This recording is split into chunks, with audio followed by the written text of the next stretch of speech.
Hello दोस्तों, स्वागत है आप सभी का आपका अपने चैनल D2R स्टडी में। आज मैं तो इस वीडियो को बताऊंगा दोस्तों इलेक्ट्रॉन संख्या, प्रोटॉन संख्या और न्यूट्रॉन संख्या, परमाणु संख्या, द्रव्यमान संख्या कैसे निकालते हैं किसी भी तत्व का बहुत आसान तरीके से और कम समय इसमें सिखाऊंगा दोस्तों। तो इसके लिए वीडियो को अंत देते रहेगा, आपको सारा समझा दूंगा कि कैसे किसी भी तत्व का इलेक्ट्रॉन संख्या निकालते हैं, उसमें कितना इलेक्ट्रॉन है, कितना प्रोटॉन, कितना न्यूट्रॉन, इससे बहुत सारी बातों को बताऊंगा दोस्तों इस वीडियो में। तो इसके लिए वीडियो को अंत देते रहिए। वीडियो अच्छा लगे तो वीडियो को लाइक कर दीजिएगा और यदि कोई वीडियो से सीखते तुम्हारे चैनल को सब्सक्राइब नहीं किया तो कर दीजिएगा, ठीक है। तो लेट्स स्टार्ट दिस वीडियो। देखिए दोस्तों, ये बहुत सारे लोगों को ना पता नहीं रहता कि किस तत्व में कितना इलेक्ट्रॉन, कितना प्रोटॉन। जैसे मैं आपसे पूछ दूंगा कि सोडियम का परमाणु संख्या 11 है और इसका परमाणु क्रमांक 23 है, तो इसमें इलेक्ट्रॉन कितना, प्रोटॉन कितना, न्यूट्रॉन निकाल लीजिएगा। ऐसे बहुत सारा यौगिक रहता है, तत्व रहता है, उसका निकालना रहता है, ठीक है। तो यही हम इसी चीजों को देखेंगे आज तक, ठीक है। तो इसके लिए पहले देखिए आपको कुछ बेसिक चीज जानना होगा क्या कि कैसे निकलेगा। इसका फॉर्मूला तो होता है, फॉर्मूला ज्यादा हार्ड नहीं है। देखिए ये कोई भी जो तत्व होता है तो तत्व का जो परमाणु संख्या जो होता है ना, यानी कि मान लीजिए कोई तत्व का परमाणु संख्या 12 है या 13 है, तो उसमें जितना परमाणु संख्या होगा ना उसमें उतना ही इलेक्ट्रॉन होगा, याद रखिएगा, और उतना ही प्रोटॉन होगा। समझे बात को। जैसे देखिए मैं बताता हूँ, जैसे मान लीजिए कोई तत्व का परमाणु संख्या है यहाँ पे। देखिए तो आपके लिए बहुत ही इंपॉर्टेंट वीडियो होने वाला है, क्योंकि इससे आपको आगे सारे जो चीजें ना क्लियर हो जाएंगे, ठीक है। देखिए मान लीजिए कोई तत्व का परमाणु संख्या, तो परमाणु संख्या जितना रहेगा ना उस तत्व का उतना ही उसमें इलेक्ट्रॉन संख्या रहेगा। यानी कि परमाणु संख्या किसके बराबर होता है, इससे क्या स्पष्ट हुआ कि परमाणु संख्या इलेक्ट्रॉन संख्या के बराबर होता है। जैसे मान लीजिए कोई तत्व का परमाणु संख्या 12 है, तो बोल देगा, मान लीजिए 12 है, ठीक है, तो बोले उसमें इलेक्ट्रॉन कितना, तो 12 हो जाएगा, क्योंकि परमाणु संख्या उसके इलेक्ट्रॉन संख्या के बराबर होता है। और एक और बात याद रखिएगा, परमाणु संख्या जो होता है दोस्तों इलेक्ट्रॉन संख्या के बराबर होता है, और इलेक्ट्रॉन जो होता है ना वो प्रोटॉन के बराबर होता है। समझ जाइए, यहां से क्या हो गया आपका पता चला, इलेक्ट्रॉन जो संख्या होता है ना प्रोटॉन संख्या के बराबर होता है। इसका मतलब क्या समझे, यदि हम लोग को तत्व में बोल देगा, परमाणु संख्या दे देगा, तो बोलेगा इलेक्ट्रॉन संख्या तो निकाल ही लेंगे और प्रोटॉन संख्या भी निकाल लेंगे, क्योंकि तीनों बराबर होते हैं दूसरे को। आप लोग जानते हो कि परमाणु विद्युत उदासीन होता है, तो उदासीन कब होगा, जब उसमें जितना इलेक्ट्रॉन रहेगा उतना प्रोटॉन रहेगा, तभी तो प्लस माइनस जीरो हो जाता है दोनों। तो ये हमारा होता है। इस तरह से इसका फॉर्मूला दोस्तों हमारा यहाँ निकल गया। क्या, परमाणु संख्या तो तुम लोग जेड से सूचित करते हैं, और दोस्तों इलेक्ट्रॉन को ई से सूचित करते हैं, और प्रोटॉन को पी से सूचित करते हैं। तो यहाँ दोस्तों आपको एक फार्मूला निकल के आ गया, जेड बराबर ई बराबर पी। इसका मतलब आपको इलेक्ट्रॉन दे देगा तो आप प्रोटॉन संख्या निकाल लीजिएगा, और प्रोटॉन दे देगा तो इलेक्ट्रॉन निकाल लीजिएगा और परमाणु संख्या निकाल, तीनों निकल जाएगा, ठीक है। और एक बात याद रखिएगा, ये जो फॉर्मूला लगा है ना परमाणु संख्या, इलेक्ट्रॉन संख्या, ये याद रखिएगा हमेशा उदासीन परमाणु के लिए लगा। इसका मतलब उस परमाणु पर कोई चार्ज नहीं रहना चाहिए, प्लस माइनस। ऐसा नहीं कि मान लीजिए मैं दे दूंगा सोडियम प्लस और उस पर ही फार्मूला लगा देते, गलत हो जाएगा। या सोडियम माइनस, कुछ भी प्लस माइनस पर नहीं लगा फार्मूला। जब भी लगेगा तो ये उदासीन परमाणु के लिए, यानी जिस पर कोई चार्ज ना हो। और आपसे हमेशा एग्जाम में उदासीन परमाणु से ही पूछता है, ठीक है, उदासीन परमाणु के लिए ये फार्मूला लगा, ठीक है। देखिए दोस्तों, ये तुम परमाणु संख्या से इलेक्ट्रॉन भी निकालेंगे, प्रोटॉन निकालेंगे। अब ये बात आता है कि न्यूट्रॉन कैसे निकालेंगे, परमाणु द्रव्यमान कैसे निकालेंगे, ये भी तो जानना जरूरी है ना। तो एक बात याद रखिए दोस्तों, क्योंकि द्रव्यमान जो निकलता है ना, परमाणु द्रव्यमान, वो नाभिक से निकलता है। नाभिक में जितना प्रोटॉन होता है ना और जितना न्यूट्रॉन, दोनों को जोड़ते हैं तब हमारा निकलता है द्रव्यमान। क्योंकि आप लोग पढ़े होंगे, रदरफोर्ड का मॉडल था, जो मैंने वीडियो बनाया था, कि जितना परमाणु का अधिकांश द्रव्यमान नाभिक में केंद्रित होता है। इसके नाभिक का जोड़ देंगे, नाभिक में जितना द्रव्यमान होगा ना वही परमाणु का द्रव्यमान होता है। तो इसका मतलब एक फार्मूला से क्या बनेगा, परमाणु द्रव्यमान निकालने का फार्मूला में से बन जाएगा क्या, परमाणु द्रव्यमान निकालने में कोई ज्यादा कुछ नहीं निकलता। बस क्या करना दोस्तों, आपको ना प्रोटॉन की संख्या और न्यूट्रॉन की संख्या जोड़ देना है, तो आपका द्रव्यमान संख्या निकल जाएगा। तो परमाणु द्रव्यमान कैसे निकलेगा यहाँ पे, या द्रव्यमान संख्या बोल सकते हैं, क्या बोल सकते हो, तो न्यूट्रॉन की संख्या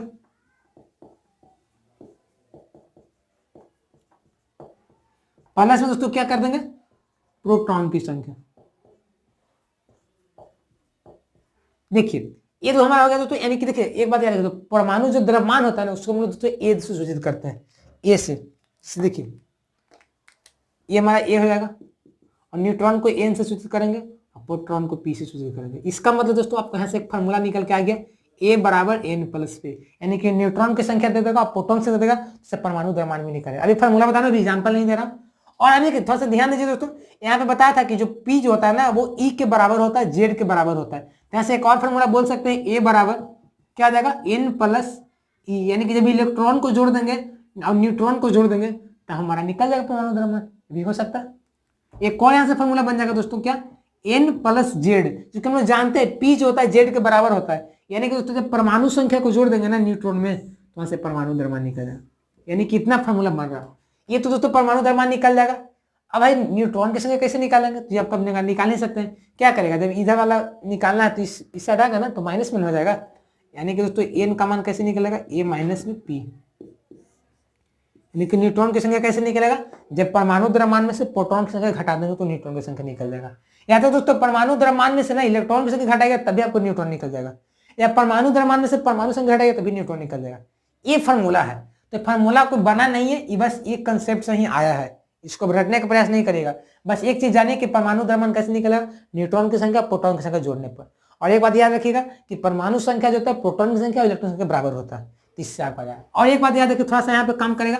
देखिए तो कोई भी जो तत्व होता है ना, मान लीजिए एक्स, तत्व जो तो एक्स रूप में रहता है, ऊपर क्या रहता है दोस्तों, इसका माना है इसका परमाणु द्रव्यमान रहता है, और इसका नीचे न परमाणु संख्या रहता है। ठीक है, एक्स जो था ना जेड एक रूप में रहता है, ऊपर परमाणु द्रव्यमान है, नीचे ये रहता है, ये आपका क्या परमाणु द्रव्यमान है। ठीक है, ये बता रहा हूँ, कंसेप्ट दे रहा हूँ, फिर आप देखिए फटाफट निकलना शुरुआत हो जाएगा आपका। ठीक है, आपको फिर निकलना सारा सबका इलेक्ट्रॉन प्रोटॉन निकल जाएगा। देखिए अब एग्जाम्पल लेते हैं, मैं देखिए कैसे एग्जाम्पल मान लीजिए मैं आगे से पूछ दूंगा। ठीक है, जैसे मैं पूछ देता हूँ सोडियम 11 है, ऊपर 23 है, इसका मतलब सोडियम का परमाणु संख्या 11 है और परमाणु द्रव्यमान 23 है। अब इसे पूछेगा कि सारा चीज निकालो, इलेक्ट्रॉन निकालो, प्रोटॉन निकालो, न्यूट्रॉन निकालो, परमाणु द्रव्यमान निकालो, परमाणु संख्या, सब चीज निकाल लो, तो कैसे निकलेगा। देखिए मैंने बताया था कि जो तत्व के ऊपर ऊपर क्या रहता है, द्रव्यमान रहता है, और नीचे क्या रहता है, परमाणु संख्या रहता है। ठीक है, तो यहाँ से बोल सकते हैं दोस्तों कि यहाँ से परमाणु संख्या तो मुझे क्या पता चला कि 11 है, तो इसको लिख दीजिए, परमाणु संख्या कितना 11, परमाणु संख्या यानी कि दोस्तों क्या जेड, तो जेड का वैल्यू आपको पता है 11 हो गया। ऊपर परमाणु द्रव्यमान होता है, यानी ऊपर लिख देंगे दोस्तों क्या परमाणु द्रव्यमान। सब चीज निकालना है ना, तो पहले तब लिखिएगा तब ना पता चलेगा। 23 हो गया। अब भाई तो दो चीज मुझे पता चल गया, परमाणु संख्या, परमाणु द्रव्यमान। अब सब चीज निकालना है, इलेक्ट्रॉन प्रोटॉन न्यूट्रॉन सब निकालना है। तो देखिए मैंने थोड़ा सा पता, ऊपर देखिए पता ना कि परमाणु संख्या जो होता है ना वो इलेक्ट्रॉन के बराबर होता है और इलेक्ट्रॉन प्रोटॉन के बराबर होता है। यानी कि दोस्तों जब परमाणु संख्या 11 है तो पता ही चलेगा कि परमाणु संख्या जब 11 है तो इसमें इलेक्ट्रॉन की संख्या भी 11 होगा, जब इलेक्ट्रॉन संख्या 11 है तो इसमें प्रोटॉन संख्या भी 11 होगा। तो यहाँ से आपको निकल गया ना इलेक्ट्रॉन संख्या, इलेक्ट्रॉन संख्या कितना निकला आपका 11 निकल गया। और यहाँ से दोस्तों आपका प्रोटॉन की संख्या कितना निकल जाएगा, ये भी 11 निकल जाएगा, क्योंकि इस फॉर्मूला को फिर देखिएगा तो परमाणु संख्या इलेक्ट्रॉन संख्या तीनों बराबर होता है। अब परमाणु संख्या 11 दिया हुआ है तो ये भी इलेक्ट्रॉन संख्या 11 हो जाएगा, प्रोटॉन संख्या 11 हो जाएगा, ये तो निकल गया। अब भाई आता है कि न्यूट्रॉन कैसे निकालेंगे, तो यहाँ देखिए दोस्तों न्यूट्रॉन का फॉर्मूला एक होता है, न्यूट्रॉन का कितना फॉर्मूला होता है, परमाणु द्रव्यमान माइनस प्रोटॉन, या तो बोल सकते हैं परमाणु द्रव्यमान माइनस में परमाणु संख्या, वो भी से निकल जाएगा। तो निकाल लीजिए न्यूट्रॉन की संख्या, तो न्यूट्रॉन की संख्या कैसे निकल जाएगा, हमने पढ़ा दोस्तों क्या होता है आपका यहाँ पे परमाणु द्रव्यमान होता है ना, ऐसे देखिए संकेत में लिखता हूँ a माइनस जेड, परमाणु द्रव्यमान माइनस परमाणु संख्या। तो a का वैल्यू कितना पता आपको, देखे यहाँ पे है ना 23 है ना, अब परमाणु संख्या कितना 11 है, तो घटाएगा तो कितना जाएगा 12 आ जाएगा। तो इस तरह से दोस्तों यहाँ पे देखिए इससे क्या आसपास पता निकला, यानी कि जब सोडियम में इलेक्ट्रॉन की संख्या 11 होता है, प्रोटॉन की संख्या भी 11 होता है, और सोडियम में ना न्यूट्रॉन की संख्या 12 होता है। यानी कि ऐसे आपको एग्जाम में निकालने के लिए ऐसे ही रहेगा, ये बहुत सारी हर एग्जाम में आपको अगर कंप्यूटर एग्जाम में हो या तो बोर्ड एग्जाम समय बोल देगा सोडियम ऐसे दे देगा 11 23, बोला इसका निकालो सब चीज, इसके बाद में कौन सा कदम 17 दे देगा, तो यही निकलेगा, कुछ ज्यादा हार्ड नहीं है।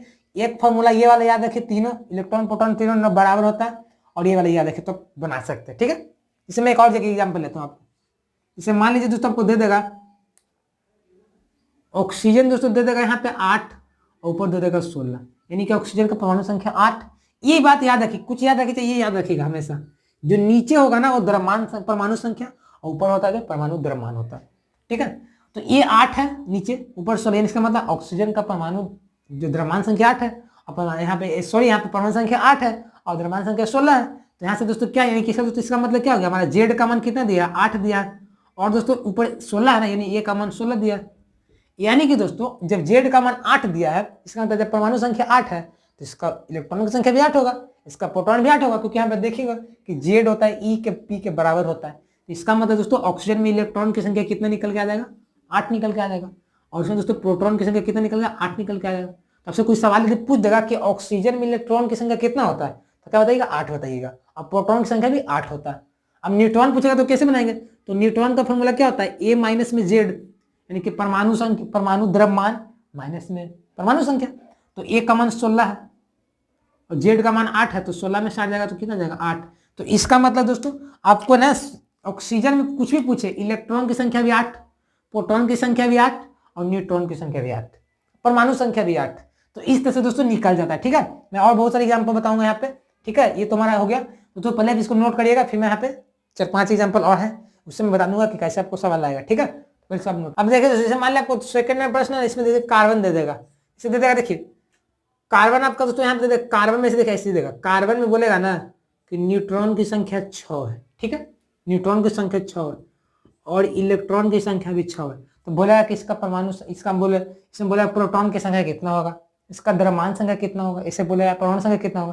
तो कैसा देखिए बनाएंगे, क्योंकि कार्बन में न्यूट्रॉन 6 है ना, इसका मतलब न्यूट्रॉन 6 है और इलेक्ट्रॉन 6 होता है। यहाँ ऊपर देखिएगा इलेक्ट्रॉन चूंकि किसके बराबर होता है, प्रोटॉन के बराबर होता है और परमाणु संख्या के बराबर होता है। यानी कि दोस्तों यहाँ से बोल सकते हैं कि P का मान जो है ना 6 आ जाएगा, प्रोटॉन की संख्या भी 6 आ जाएगा। यहाँ से इसका मतलब दोस्तों परमाणु संख्या Z का मान भी 6 हो जाएगा, क्योंकि EZEP बराबर होता है, ZEP बराबर होता है। तो E भी 6 है तो P भी 6 हो जाएगा, Z भी 6 हो जाएगा। अब दोस्तों भाई ये आता है कि A का मान कैसे निकलेगा, द्रव्यमान संख्या कैसे निकलेगा। तो द्रव्यमान A का फॉर्मूला देखिए क्या पता है ना, N प्लस P।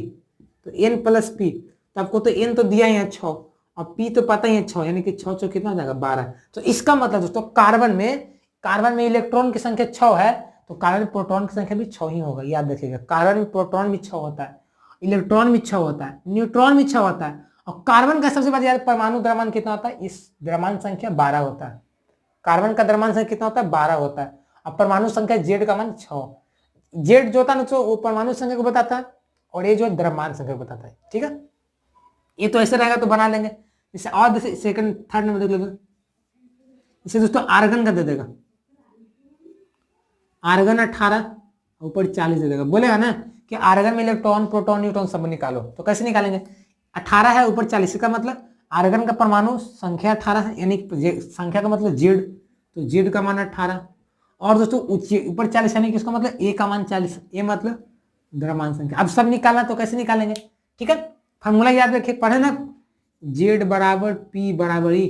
इसका मतलब जब Z 18 दोस्तों तो प्रोटॉन की संख्या भी 18 होगा, इलेक्ट्रॉन की संख्या भी 18 होगा ना, तो P बराबर भी 18 आ जाएगा और आपका E बराबर भी 18 आ जाएगा। ठीक है, अब न्यूट्रॉन कैसे निकलेगा, तो न्यूट्रॉन का फॉर्मूला होता है ना दोस्तों A माइनस Z होता है ना। देखिए जैसे इसको लाइएगा ना N का मान इस तरह, तो Z इस आएगा तो क्या आ जाएगा, A माइनस में Z होगा ना बराबर में N, तो E भी निकल सकता है। ठीक है, यहाँ से भी लाइएगा तो A माइनस में E बराबर N। तो ये न्यूट्रॉन से निकालने का 3 फार्मूला हो गया, एक ही से निकला। तो A माइनस Z यानी कि दोस्तों A का मान कितना है 40 माइनस में Z यानी कि 18, तो निकलेगा कितना जाएगा 22 आ जाएगा। ठीक है, तो यानी कि दोस्तों न्यूट्रॉन की संख्या 22 आ गया। तो आपसे इस सवाल को पूछ देगा कि आर्गन का परमाणु संख्या 18 है, उसका द्रव्यमान संख्या 40, तो इसमें बोला कि इलेक्ट्रॉन प्रोटॉन न्यूट्रॉन कितना होता है, तो कैसे निकालेंगे, इस तरह से निकालना है। पर एक बात याद रखिए, परमाणु संख्या, इलेक्ट्रॉन संख्या और प्रोटॉन संख्या तीनों बराबर होता है। ठीक है, तो हमारा तीनों 18 आ गया। और न्यूट्रॉन कैसे निकलता है, द्रव्यमान संख्या माइनस परमाणु संख्या, क्योंकि द्रव्यमान ऐसे भी ज्यादा होगा, तो A माइनस Z यानी कि 40 माइनस 18 यानी 22 आ गया। तो इस तरह से दोस्तों आप किसी भी तत्व रहे ना उसका निकाल सकते हैं परमाणु संख्या। ये एग्जाम्पल ज्यादा लेने से कोई फायदा है नहीं, मेन जो कंसेप्ट है वो जानिए। कंसेप्ट क्या है, परमाणु संख्या, इलेक्ट्रॉन संख्या और ये क्या बोले परमाणु संख्या तीनों बराबर होता है, इससे आप निकाल लीजिएगा। अब मैं देखा हूँ दोस्तों अधिकतर जो बच्चे होते हैं ना बहुत सी पढ़ते हैं केमिस्ट्री करते हैं जान जाते हैं, लेकिन उनको ये निकालना नहीं आता है। ये मैं जिस देखा हूँ इसलिए वीडियो को लाया था, ताकि जो बच्चे नहीं जानते वो बेचारे इसके बारे में परिचित हैं तो वो जाने इसके बारे में और निकालना सीखे। और ये आपको निकालना नहीं आएगा तो आप आगे की चीजें बहुत सारी कुछ नहीं सीख पाएंगे। ठीक है दोस्तों, तो इस वीडियो में दोस्तों आपको मैं सारा बता दिया हूँ कि कैसे इलेक्ट्रॉन संख्या, प्रोटॉन संख्या, न्यूट्रॉन संख्या, द्रव्यमान संख्या, परमाणु संख्या कैसे निकलता है, किसी भी तत्व का आसानी तरीके से निकाल सकते हैं। इस वीडियो सिखा दोस्तों, आज तक बस इतना ही। वीडियो कैसा लगा, वीडियो अच्छा लगा तो प्लीज वीडियो को लाइक कर दीजिएगा, और साथ साथ दोस्तों अभी तक चैनल को सब्सक्राइब नहीं तो प्लीज सब्सक्राइब कर दीजिए और साथ में बेल आइकन दीजिएगा, ताकि जितने इंपॉर्टेंट वीडियो होंगे आपके सामने पहले पहुंचते रहेंगे। और दोस्तों इस वीडियो को शेयर नहीं किया फ्रेंड्स के साथ शेयर करिए, ताकि जो बच्चे नहीं जानते इसके बारे में जाने कि कैसे परमाणु संख्या, द्रव्यमान संख्या निकलता है। ठीक है, तो मिलते हैं नए वीडियो में, तब तक बन रहिए। जय हिंद, जय भारत।